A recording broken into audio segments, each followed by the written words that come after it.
Silakan Pak. Nah, Untuk 7 Agustus 1967 sampai 2021. Alhamdulillah, Pondok Pesantren Miftul Huda pertama mendapat tanah. Dulu ini dikatakannya Kampung Kebon Jati. Lokasi Kebon Jati pada tahun 67.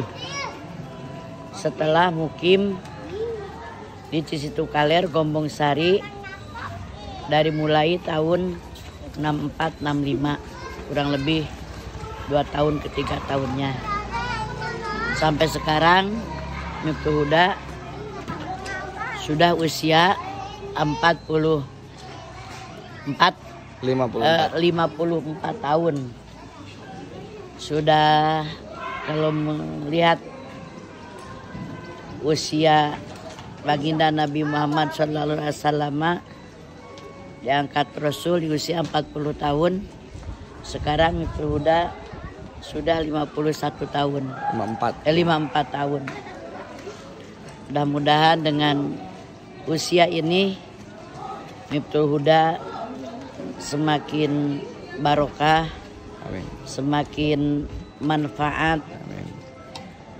Miftul Huda jadikan kepulangan muslimin muslimat baik di kala suka maupun di kala duka, wabil khusus untuk segenap para alumni Hamidah, Awamidah, FSMT.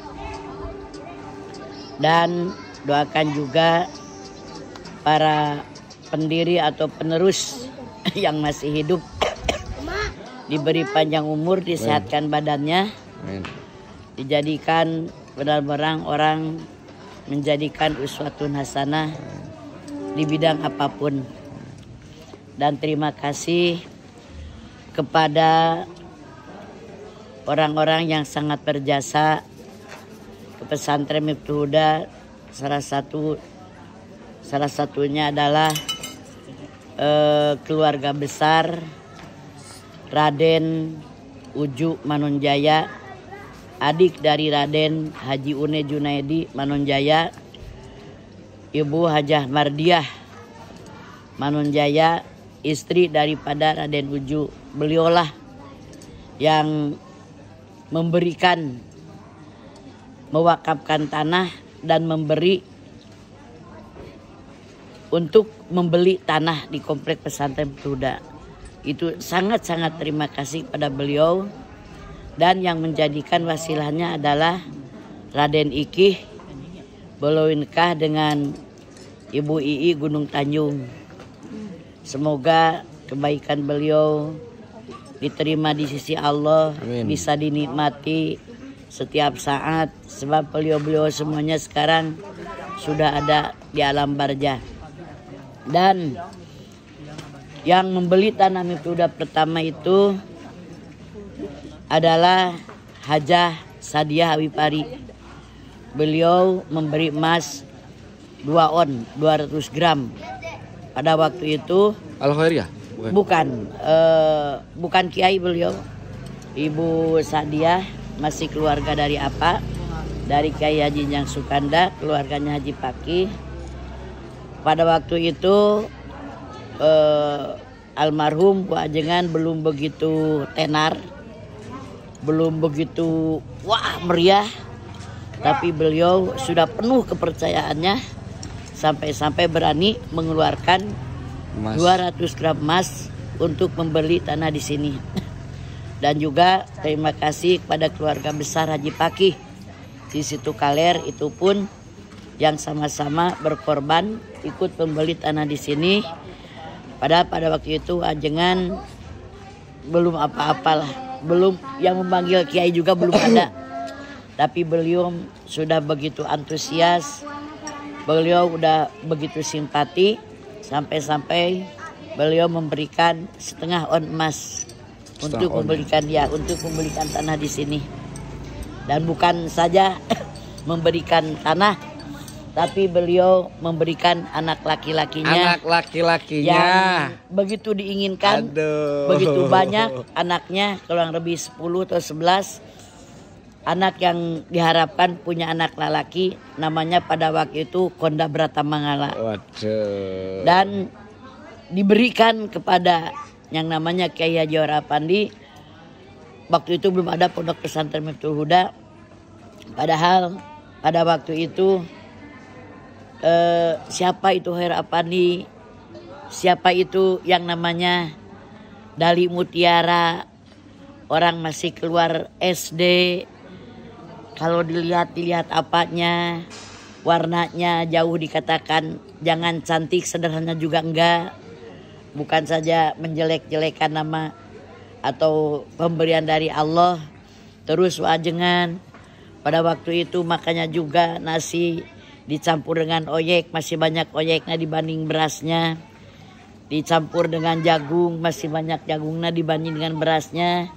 Tapi itu beliau-beliau rela berkorban, penuh kepercayaan kepada yang namanya Kyai Haji Orapandi.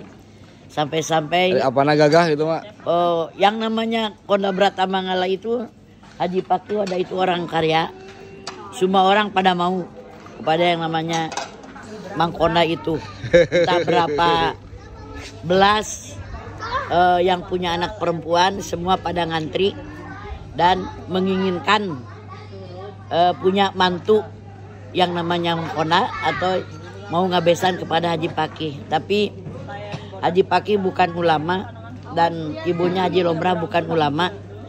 Tapi beliau pencinta ulama, pencinta kiai, sampai-sampai berani nih uangnya, nih emas setengah on untuk beli apa? Beli tanah. Nih anak saya silakan mau dijadikan apa? Ya sampai-sampai dijadikan mantu. 40 tahun rumah tangga beliau rela mengorbankan segala-galanya. Bukan hanya tenaga, bukan hanya apa-apa.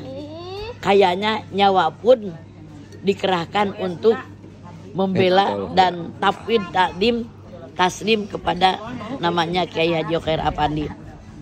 Bukan dikarenakan mertua.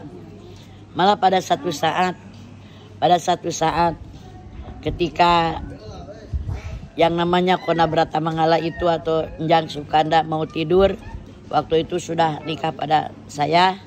Beliau amanat, dia suka manggil Nyai Nyi, dan saya suka memanggil Mamang kalau dulu. Nyi, Mamang eksare heula. Tapi lamun apa ngageroan ulah disebutkeun Aki ya.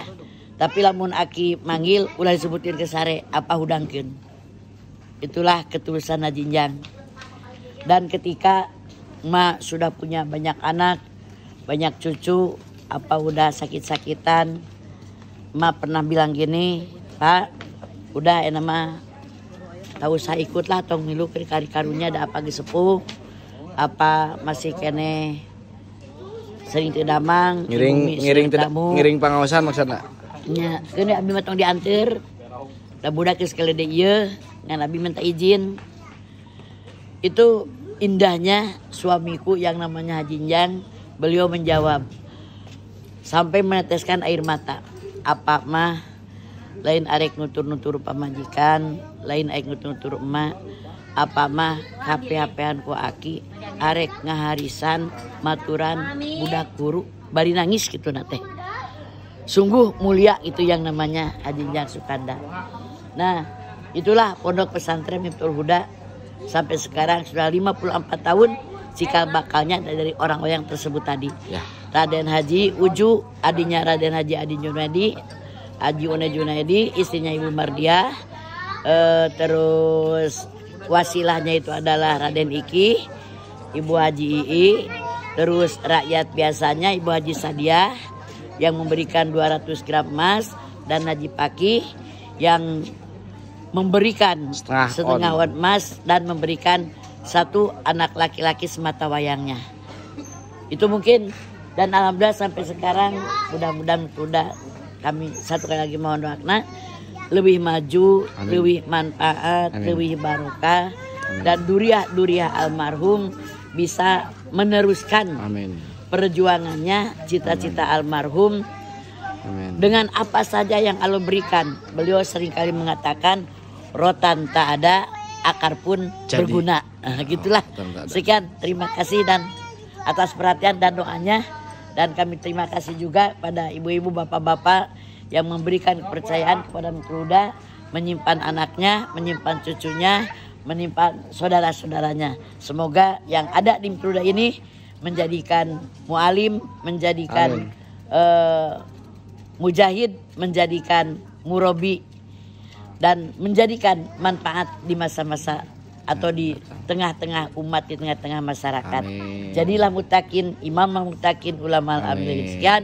Assalamualaikum warahmatullahi wabarakatuh. Makan.